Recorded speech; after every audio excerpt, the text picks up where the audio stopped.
everybody, Tim here for this week's graphic novel review. Continuing what I've been doing, we're going to be doing Transformers, the IDW collection, Phase 1, Volume 4. Still, it's a great series. It's really kind of picking up. What I like about this is it's finally starting to close some of the previous storylines, especially some of the ones that I haven't been super into. So, like I said, I'm not going to lie, the first half of this whole graphic novel was a little bit slow because it's just tying up all of those loose ends. Whereas at this point, I feel like, I could be wrong, but I feel like Transformers, like IDW didn't know what they were going to keep doing it or not. So that's why everything's so limited. Here's a limited series. Okay, it did well. Here's a limited series. Okay, it did well. So they keep doing it. And finally, at this point, they were like, you know what? We got something. Let's just do a full ongoing series. So this book is kind of that turning point where they do a bunch of spotlights all at one time to kind of tie up all of those loose ends. They close it all off and they start something new. So this is realistically, it's the end of kind of those first chapters. And then after this, Volume 5, although it's still part of Phase 1, is that beginning step towards something bigger. So if you've made it this far, great. Like, you've made it through a lot of stuff that most people couldn't. So I still think it's good. So that being said, kind of like normal, I'm just going to kind of break it down issue by issue, or at least story by story. The first spotlight is Cyclonus, who it's difficult for me to talk about Cyclonus only because as somebody who has read a little bit further, going back and seeing like this is the origin, this is the first time we've seen Cyclonus, I'm like, oh god, like he's so unlikable, but I know where he ends up. So it's a great story. Like, Cyclonus ends up being one of my favorite characters. But it's kind of an interesting, like, just side story where we find out about the Arc 12, and it's not going to Earth. This is the arc that we've seen several times before, most notably with Sideswipe. And Sideswipe's just all pissed off because he just wants to go to Earth and look for Sunstreaker. So I'm loving that. Garrus 9 comes up again, them talking about taking the Monstructicon, the 6-in-1 Gestalt. So that comes up again. We see Nightbeat, who finally knows that his memories are missing. I mean, that goes back to Nightbeat's spotlight in the first volume. So we're finally starting to get closure on some of these. And Cyclonus comes from the dead universe, and he talks about how, like, Galvatron lasts longer than anybody else. So at this point, you can kind of tell that we're coming up on the end, because even though it's a Cyclonus spotlight, there's so much other stuff besides Cyclonus. You look at the other spotlights, and it's just all about that character. Like, it's literally a spotlight on that character. This spotlight, even though it's Cyclonus, has to do with Sideswipe. It has to do with the Gestalts. It has to do with Galvatron. It has to do with the negative universe. It has to do with Nemesis Prime, who ends up being Nova Prime. Like, it has so much to do with other stuff that it's not really Cyclonus. Like, it's just an ongoing, like not issue, like a bad thing. It's an ongoing series at this point. Going right into the next one of the spotlight for Hardhead. Again, Hardhead's hardly in this issue. So, but it's kind of interesting. Picking up right where Cyclonus left off, Nightbeat wants to go back and look for his missing memories. So he goes back to that same planet, the planet we've already looked at. RC makes another appearance, which I absolutely love RC. I think she's a great character. Seeing Nightbeat die is really sad because it's one of the first major characters that you've seen from issue 1, from volume 1, had his own issue spotlight, not Nightbeat, going through all of these, like, infiltration, devastation, all of this, going through these spotlights, and then to see him, like, executed, it's really sad. Like, it kind of makes you take a step back. Like, wow, people aren't necessarily, or Cybertonians aren't necessarily safe. Because we've seen other ones where, oh, this person survived, or oh, that person survived. This one actually kind of makes you take a little step back. Like I said, Hardhead's hardly in it, and then he just goes out kind of in the end. And then, like, the last page is just Dealer wanting to talk to Prime. everybody who's read the Hot Rod Spotlight knows it's Doubledealer, but still, it's like, why? Boom! Next issue, Spotlight for Doubledealer. So it's like, okay, there you go. It's just one issue, into the next, into the next. It literally could have just been an ongoing series. It did not need to be all of these little spotlights. The whole Doubledealer thing was so disappointing, where it was just Dealer and Hot Rod going back to the planet to look for that little Oracle thing, going through all of their drama, and then as soon as they get to the Oracle, Hot Rod's like, did Dealer betray us? Boom! And then, like, shoots him as soon as the Oracle confirms it. It was so disappointing. Like, it had all of this build-up for years, since the Hot Rod Spotlight, just to get to this. It's like, why? Why did you make us go through all that? In the meantime, we see Optimus fighting Nova Prime, we see Bludgeon return, all this other stuff. Like, this could have been an ongoing series. Like, I would love to have seen more of that drama, but it seems so quick. It's really, really disappointing. The whole Sideswipe thing, it's more Optimus just fighting Nova and the Anti-Matrix, and Optimus being like, you've let down our race! I don't know. It was just really kind of sad. We do finally see RC get some of her, like, revenge, killing Bludgeon, and then Hardhead's ghost appears, like, literally from the Hardhead Spotlight 2 issues ago. So stuff like that's okay. The interesting thing is we do learn a little bit about Sideswipe and Sunstreaker, that Sideswipe was, like, Sunstreaker's pupil. Like, Sunstreaker was, like, the teacher. For some reason, I thought they were, like, twin brothers or something. I'm not sure where that came from, but that's where I was at. I mentioned that in an earlier review, I think. So that was a little bit disappointing.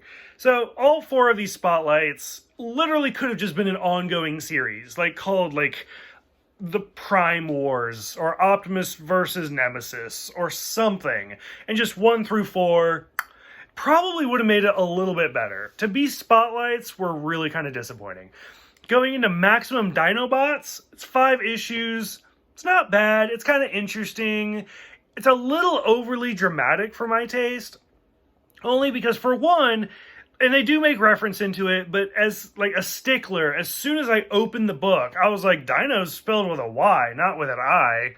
And then sure enough, later on, Hunter's like Dino, like dinosaur, and Sunstreaker's like, it's with a Y though. And I was like, yeah, okay, so I'm with Sunstreaker on that one. Grimlock's kind of going down the runabout, and like there's Sludge, there's Swoop, there's this, and then there's me, Grimlock, which is a great shout out to the original series, like me, Grimlock. Like, because Grimlock was kind of like, he wasn't very intelligent in the original cartoon. So it was a great reference to that. Abraham Dante shows up with Scorponok. I'm over Scorponok. And then Hot Rod shows up, which seemed like the most pointless, like, weird angle for the whole story. I mean, especially if this is after Hot Rod just killed Doubledealer. Like, it just seems weird that he literally shows up to get his ass kicked. So it was really, really odd to me. We see Thunder Lizards, 2 through 5 or whatever. The Dinobots are being controlled, but they're let a little bit of access to their memories. And at no point are they like, retract the access. So it just seems really odd to me. Grimlock's whole thing is he feels guilty because he buried them in lava. BFD. Like, I'm sorry. Like, he literally says, like, our whole thing is we don't have rules. I only saw one way. No, I didn't talk about it to you guys, but guess what? I don't have to because I'm the leader, and that's what you signed up for. So the whole thing of, like, Grimlock's guilt and stuff, I didn't like it. It seems so gimmicky to me, like this weird survivor's guilt. Swoop leaving just to come back 2 pages later was just, like, a filler material. Like, you could flip through this thing so fast and not miss a beat. We do see the Monster Bots. I would love a miniseries on them. Who are they? I want to know. It's like a dragon and a little, like, raptor or panther thing. Like, they're monsters and they're bots. Like, what's going on? I want to know about them. Hot Rod escaping, not a surprise. Still a really kind of pointless story. Ravage and Laserbeak find Soundwave. Finally! Like, what was Soundwave, like, Volume 1 or Volume 2? Like, I feel like Soundwave has been locked up forever. So I'm ready to see Soundwave come out and knock some heads. Super excited. Sunstreaker dying was actually kind of sad. It was really kind of surprising. Seeing him get shot, but Hunter, like, survives. Finally, the big 4-on-4, where it's like Scorponok and the Dinobots, Shockwave and Ultra Magnus, you're like, oh shit, like, this is Rock'em Sock'em Robots. This is what I want to read Transformers for. And it's great. The whole last issue ruins everything. Like I said, when you go back to, like, Hardhead dying and Nightbeat dying and stuff like that, and you're like, okay, this is real. Like, this is good material. Issue 5 of the Dinobots, Sludge is alive again. Sunstreaker is alive again. Scorponok is alive and arrested. Grimlock is arrested. Soundwave is arrested. The Dinobots, meh, they're all cleared. And then it ends with Hunter, Verdi, and Jimmy all hugging. Like, oh my god, it is so sappy and so cheesy. Like, it was difficult. Like, realistically, if this was the first thing I read, I'd be like, nah, I don't know if I could keep going. Like I said, the whole first half of this book is a little bit rough. But it ties up all those loose ends. Scorponok is done. The Dinobots are done. Shockwave, Soundwave, done. Sunstreaker, done. Everybody's alive. Everybody's happy. Done. I'm happy. Moving on. It only gets better. This, like I've told other people, I'm like, if you're going to read this, the first 4 are the roughest. Get through it and you will be golden. Realistically, like, think of like Star Trek. Honestly, everybody loves the Next Generation for Star Trek. I don't care who you are. The first 2 seasons are the roughest.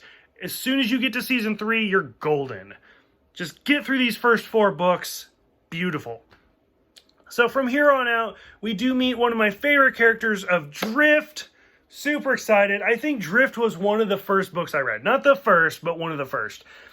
First, he gets his own little series, issues 1 through 4. Fantastic. We meet Deadlock, who's actually the real Drift. His name's Deadlock. He's a Decepticon.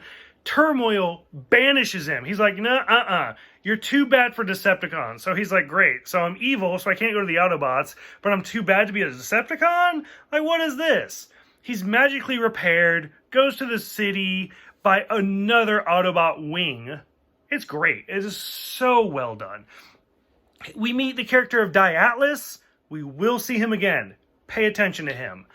Wing is basically like, you can leave as soon as you beat me. No weapons. You want to be a Decepticon so you can be in power? Fight me. Always loses. It's great. It's a very like Kill Bill type thing. Absolutely digging that. Lockdown shows up to arrest him. Again, kind of important. We will see him again.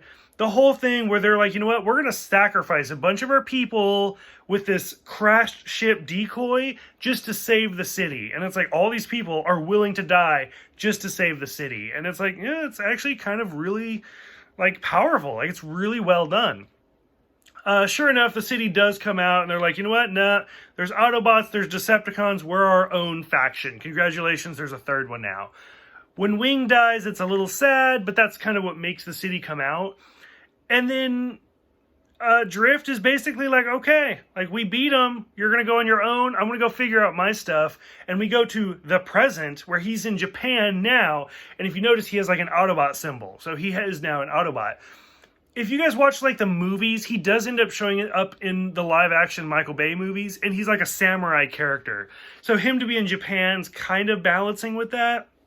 And if you notice, he always fights with a sword. So it does make sense. Right after that, the Spotlight Adrift, one of my favorite issues, absolutely loved it, where if you notice when he's dressed up in the very beginning, he's actually dressed up like Wing was when Wing saved him, where you can't really see anything, and it's really well done. The Wreckers show up with Cup smoking his cigar. They talk about that later on. It is important. Perceptor shows up, the last appearance as the classic Perceptor. I've talked about in other reviews where he's a great character. He's one of my favorite characters. He was interesting in the original cartoon, but literally, like, he turned into a telescope. Like, he was a scientist, and he was there to be made fun of. And in this one, he's kind of that same way. This is that turning point. This is the important issue, where after this, that's my favorite Perceptor. And he is never the same after this issue. And I love it. I am all for it. So we see them show up. Turmoil shows up from the last series. And when Perceptor gets shot, that's the changing point for the character.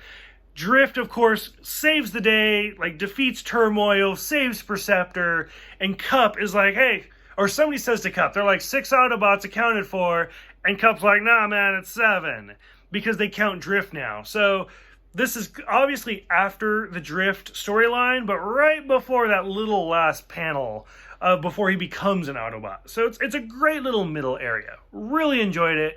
And still, it's like 5-ish issues of Drift. So as you guys keep reading, Drift is amazing. He just keeps getting better. After this, the last 2 spotlights are just kind of, like, realistically, it's just Drift. Drift saves this whole book. Other than Drift, it's not really worth reading, sadly, other than to end the storylines. Where we meet Metroplex, where Six Shot is still alive. He's going after Goldbug, which I swear to God, Bumblebee goes by that same name at some point. I could be wrong. I can't remember. But he goes after Goldbug. They find this deserted city, which is actually Metroplex, a Titan. So it's an Autobot the size of a city. Okay, that's it. That's the whole story. Metroplex transforms. It's like, guys, I'm supposed to be hiding. Why'd you find me? Crushes Six Shot and bounces out of town, but Six Shot's still alive. That's it. That's the whole thing in a nutshell. Spotlight of Jazz, totally skippable. Like, it's an interesting story. Trax was injured, and Autobot found him. Cliffjumper makes an appearance, which is awesome, because he's basically like Bumblebee's twin brother, but red. And we saw Cliffjumper. Like, we haven't seen Cliffjumper since the first volume, where he, like, was the crazy assassin character. But, like, Trax is injured, and this Autobot saves him, defeats all the Predacons by himself. The end. It was Jazz. Whatever. It's okay. It's not great, but it's okay. So, overall, the whole story, basically Drift saves this whole book. I like it because it gives some closure to all of these stories, but I'm so ready to see what new stories, what new adventures they're going to get into. If you've made it this far, I applaud you. I promise you, this is all of this is character development. It's a lot, but it's all worth it. I'm super excited to get to the next volume. If you guys have read it, what'd you think? If you haven't, what do you think about this? Go ahead, let me know, and I will see you guys next week for Volume 5.